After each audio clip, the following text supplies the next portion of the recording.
So we're going to hit a few topics here today on the fear of transitioning, having a chat with my wife and seeing what was our biggest fears when we were sort of changing country to moving to Croatia as we do now, living here. So living in Latvia, your life was quite easy because comfortable, yeah, maybe not easy, but comfortable. You know, you had a good support system, you had your family around, and obviously it was a big change for you to kind of leave an environment that you got so used to now living in a completely different country and culture. So what were some of the hardest things that you had to overcome when you moved to Croatia? I wouldn't say it was hard for me to move to Croatia, because at the time I wasn't in a psychologically the best place in general. So I had this feeling of wanting to go somewhere else already. So it wasn't hard for me personally. There was different obstacles. There was maybe hard, but I wasn't afraid to lose like my support system. I wasn't afraid to lose the friends. You know yourself, I left the job, like I left everything behind. I had a nice two-floor flat, cars, everything in the touch of my hand, all the procedures woman wants. Like my life was super comfortable. I can't say any bad word about it, but psychologically I wasn't in the best place at all. So for me it was just like, let's pack the car and just go.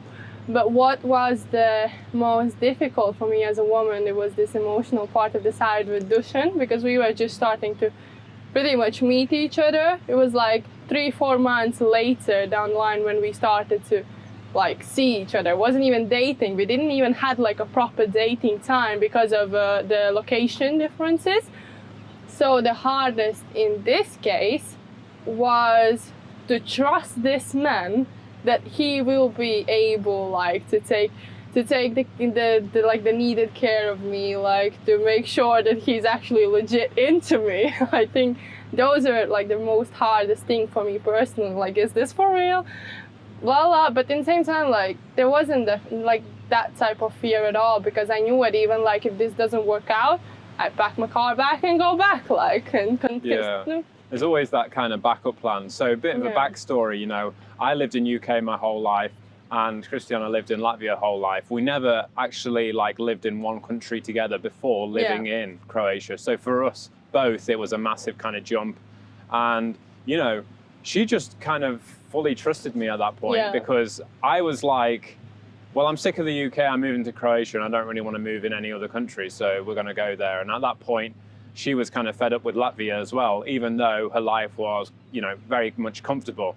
Now, she does have some issues from time to time that I picked up on, such as she had everything sorted when it came to, you know, having the right person to give you a manicure, to the right person to have a haircut, to the right person. I was spoiled in that way, for that kind of thing. Obviously, it's something small, but what was it like, you know, trying to find the services that you're used to in Latvia here in Croatia? Okay, really good question about the beauty services. I have had the worst experiences. I have had the best finds that I use till this day. And actually the best finds is in this city where we moved the last, because before we lived in completely different areas. So it was different towns and cities. But first of all, what I noticed, the quality doesn't stand next to anything what I had in Latvia, and it was much affordable in Latvia as well, which surprised me. So in Latvia it was higher quality and much more affordable. And then I came into Croatia, like I was looking at all the reviews, even everything. Like I was really trying to understand, is this place will be good? I go, like everything's nice and kind, like in that way, no problem at all. And then it comes to the procedure. And I just see, oh, this is not good, that's not good, no, this is where to improve, because I work myself in the beauty industry and like hospitals and everything, and I know how the hygiene has to be and everything. So those were the things I really did struggle in the start. But if that's a real life struggle, I don't think so, because in the same time I wasn't like even like still talking about the fear of moving and everything. I have never been afraid of a challenge. I have never had a fear of being like in a uncomfortable situations, being scared of what to come, because I do know, and I think it's of the way how I've been raised, that every struggle has an out, like a way how to get out of it. Like I know if something happens, I will always get out of it. So with the beauty things, yes, I went, I tried, I wasn't satisfied, so I just stopped. I just stopped using these things. Like at some point, I even bought my own manicure kit. Like, yes, I used it for a few times, and then I was like, why I even need this? You know, I'm just fine with my own natural nails. I'm just fine with my own natural lashes. And that actually brings out something beautiful in a process of frustration. Just starting to love yourself the way you are, or starting to find in your day-to-day routine time for yourself that you do those things for yourself. Like for instance, your eyebrows, your lashes, like there's so many things you can do at home. Obviously for me it's maybe a bit easier to say because that's my profession before, all the beauty industry, the medical background and stuff. So, but yeah, I don't think I'm really scared of a challenge, of a frustration, of a little bit like harder times, because it's fun in a way. Yeah, what I found with like the services here is that people will maybe do a good job once, and then it, with the service, like time and time again, it just gets worse and worse. And you're like, well, I don't want to find someone again. I want to like rely on this person, but I need to rely on them to do a good job and do it perfect every time, rather than do a perfect job the first time, and every time they use you after, you know, you're paying the same amount, but you're getting a lesser quality. It's like we decided to get our house cleaned because, you know, she was taking care of the kids, and we were trying to find like a house cleaner. In Latvia, she was paying like 20 euros for someone to come and clean the house, you know, for like 1 or 2 hours it would take. No, maybe 2 hours or something. 2 hours. You know, for 20 euros. Whereas here we're spending like at least 120 euros, which is obviously like 5x what it was over there, and the quality is lesser. And they keep doing a, you know, a lesser and lesser quality job every time they come, which is really frustrating because you don't really want to tell someone every time that they're not doing a great job. But anyway, I'm going to move back to, you know, the fear. And when it comes to the fear that I was feeling when I left the UK, I actually was turning that fear more into an excitement, into more of an adventure, because at the end of the day, I realized, just like Kristiana was saying, is that the fallback plan is if things go to shit, I can always move back to UK. I can go live with my mum if I have to. Obviously, it might be a bit embarrassing, you know, at 30-something years old to go and live with your parents again. But I knew that I could move back, I could live with my parents again, I could create another plumbing business, or I could get, you know, an employed job as a plumber again and start earning good money again. So in that way, I didn't really see it as a massive risk to kind of move country. It was more of like an adventure and excitement and just see how things go.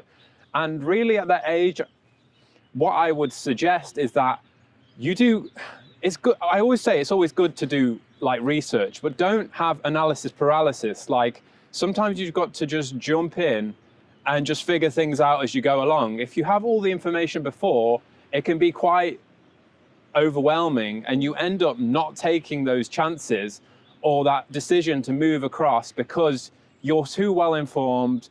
You feel like it's too hard. You feel like there's too many like boundaries to jump over, and then you're just stuck in fear. Whereas if you don't really educate yourself, the word is like ignorance is bliss. If you don't have like the knowledge of how hard it is in some cases to move over, then you don't really realize and you just do it. And then you just figure things out as you go along. Because when I came here, obviously there was loads of things that were hard, you know, getting electricity, getting water, dealing with bureaucracy, all these kind of things that maybe if I knew about beforehand, it may have swayed my decision to kind of move to Croatia. But because I was totally naive, I totally had no idea, I just went there and I just thought everything would be easy. And, you know, I just stuck with it. And I just tackled things as I went along. So don't overthink things. Just, you know, if you feel like you really want to do something, you can always fall back on what you have got now. Maybe not exactly the same, but you might have a job that you can jump back into at any point. So the biggest risk is not taking the risk. And the risk always pays off. More or less. Maybe it doesn't pay off in the scenario you imagine, but it will always pay off in some kind of ways. It can be in your personal growth, it can be in actual actions that happen. Like you move the country, you have a beautiful house, you have kids and an amazing husband. Like it can pay off in any ways, honestly. But in the same time, like what you mentioned about not knowing the things, that it maybe puts you a bit in more stress. I think it depends from the person. For me, absolutely, yes, I agree with what you said. The less I know, the better I will deal with it. But I'm my whole life like that. Put just me in the situation and I will just solve it, because I am in a way a great crisis manager. Like you just put me in a stressful situation, yes, maybe I will panic for a second, but then I will sit back and I will just see clear how to do it. But because that's just me as a personality, the best I function in a stressful situations, where other people, like for instance Dusan is an overthinker, he likes to have a plan, but for some things in life better that there's no plan and just you got thrown in a situation. Yes, you will feel overwhelmed, but you will deal with it, and afterwards you have such a good relief that you did something not according to the plan, and then you look back to your plans and actually, oh, there was, okay, I should move before 30 it's Croatia, and you did it anyway without exact steps how to do it. Everything I've thought about more, everything I've planned out more, has always been a lot harder than the things that I've just thought I'll just do it because I'm going to do it and then see how things go. So that definitely works. Absolutely. But what I wanted to talk about now is that I want to put you in that situation. So I want the audience to think about your life in Latvia. So you had like this apartment, it was a new build, everything was spick and span, everything was great.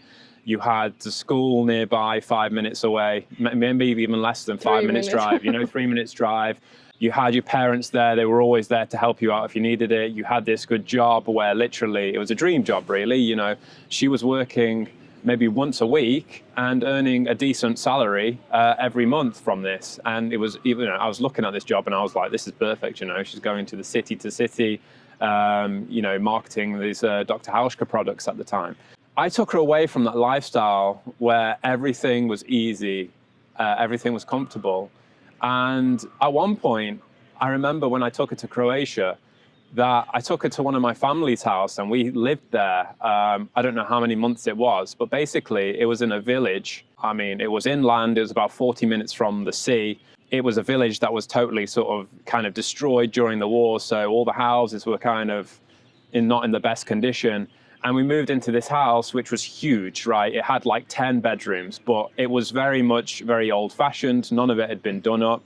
And we were basically like living in one room where there was the fireplace. We were there during winter and we were lighting the fire and we were all huddling in there. And I remember during the night, I was sticking the wood in and the wind was so strong that it was blowing through the windows. It was crazy because even like, some of the neighbors would come in and check on you. Without knocking on the door, they would just open the door and just come in and just have that kind of like relationship where you feel like you can come back in time, they still think it's that kind of time where it's allowable for them to just walk in your house and just see what you're doing. And sometimes she was on her own, she was having a shower or something, all of a sudden a random bloke just walks in the house and it's like, what the hell's going on? So I really put her through a real struggle where we didn't even have like central heating. We just had this little wood fire in the corner, and we were trying to like deal with a family in there with this house, which was pretty creepy at the time. It was huge. And yeah, it was a struggle. And I kind of look back at that now and I wonder how did you deal with that? How did you not want to just say, I'm moving back to Latvia, this isn't for me? So yeah, I just didn't thought that there is an option to leave. Like when I listened to it, it didn't even sound like such a struggle to me, because I just adapted to it. Like, that's it. That's my life now. I have to go a little bit of struggle. And I think what always like keeps me going is that I know one day it will be better. I know this is not forever as well. Like, everything has an end. Everything has an end. I know this is just like for a little time being, it will not last forever. And I don't know, in a way, I think it made us stronger as well to go through this period, because like you saw me, I can deal with anything. Like, I didn't care how maybe bad the place is where we live at the time, how much struggles it comes with me, because it's just the trust. It's just the trust to the process, trust to the time that one day it will end. We will have our dream house. We will have everything sorted out at the time. It's just, I don't know. I really don't pay attention to this thing because I don't feel like, I know it was horrible, but now sitting here and thinking about it and listening to your words, it just, now it doesn't feel like it was that bad, but it was. I know it was absolutely horrendous. We were both scared in a bed and everything, like, because of the wind is just honestly next level, guys, honestly, like crazy. So it just, I don't know, like your mind just doesn't keep it as that it was that bad because it gave you this like result from it. Yeah, the plus side of it all was like it created potentially so much pain inside us that we knew we just had to buy a house at that point. Yeah. And we were just searching. So we knew there was like a light at the end of the tunnel because we were searching like online and thinking what we can do in terms of like buying a house or, you know, moving somewhere else. And we were just searching online all the time, looking for new opportunities, looking for new houses. And it wasn't easy as well. And it wasn't easy as well, obviously. You know, you come to a new country, you can't just get a mortgage here because you may not have a job with the state, you know. So at that point, you're only forced to buy a house with the cash reserves that you have. So that only gives you, you know, a certain amount of properties that you can buy. You're not going to be able to buy something potentially in the city. Because the prices are going to be way too high. So you have to pull yourself out inside the village, which we didn't mind. And that's what we wanted anyway, because we wanted a more free lifestyle outside. No, so absolutely. Like that's we what weren't we even looking for a city. Yeah, we weren't looking for any city houses anyway. But for anyone that, you know, would be in the same situation but wanted to be around the city, to be around people, then it would have been a struggle for sure.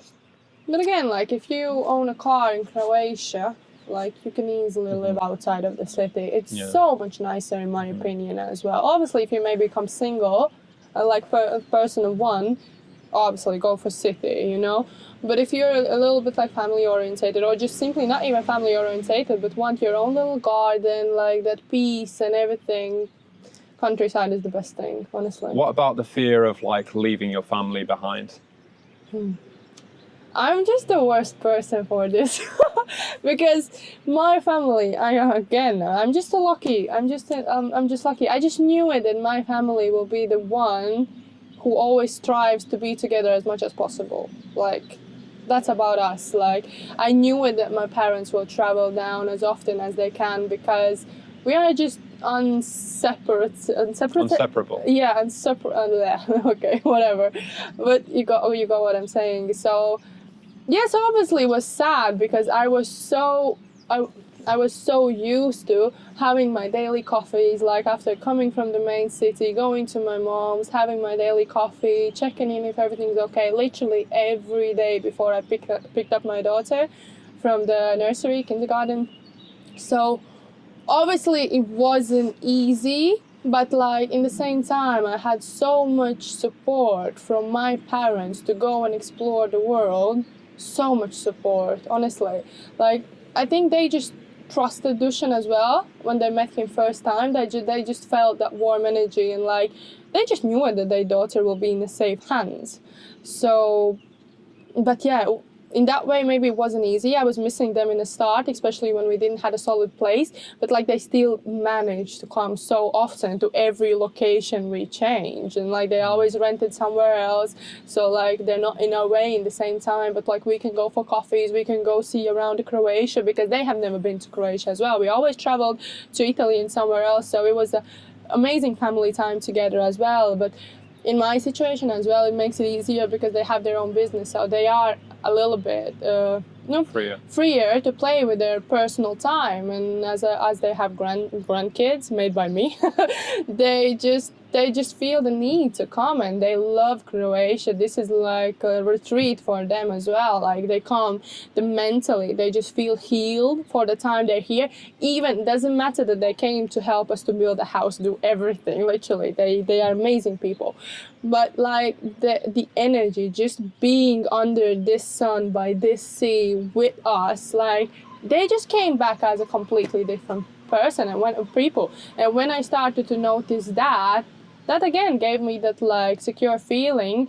And now we have gotten so far that we are thinking of like retiring our parents here. So I was just going to touch upon that. yeah, like, so everything's a win-win. My little story with that is like, I basically didn't care at all when I moved. I didn't even put a shadow of, you know, any kind of thought inside me to think I'm leaving my family and it's, you know, this is going to have a problem in my life that when I move away from them, it's going to be hard for me. So I think that's maybe more of a man thing. And I just went with what I wanted, because at the end of the day, your family, they all lived the life they wanted to do, and you have one time on this earth to do the things that you want to do. So are you going to live your life for other people, or are you going to start living your life for you? So that's exactly what I did. I just put myself selfishly in front, because I put other people in front of my own needs every part of my life, and all it did was create misery in my life. So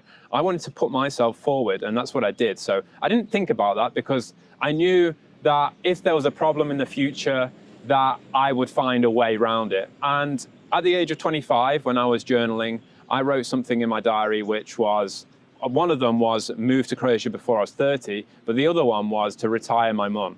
And we are now at that point where my mum has sold a house and she's going to move to Croatia with us to live. So we're going to have that, you know, lucky opportunity that my mum is now finally free for the first time in her life. She's, you know, she came from Yugoslavia, she worked hard, she moved to England, she didn't know a single word of the language, it was uncomfortable at home, she didn't have any friends. Then she started working in UK, she was always working and looking after us. And, you know, she's done that up until this age now. She sacrificed everything for us and my family, like me and my brother.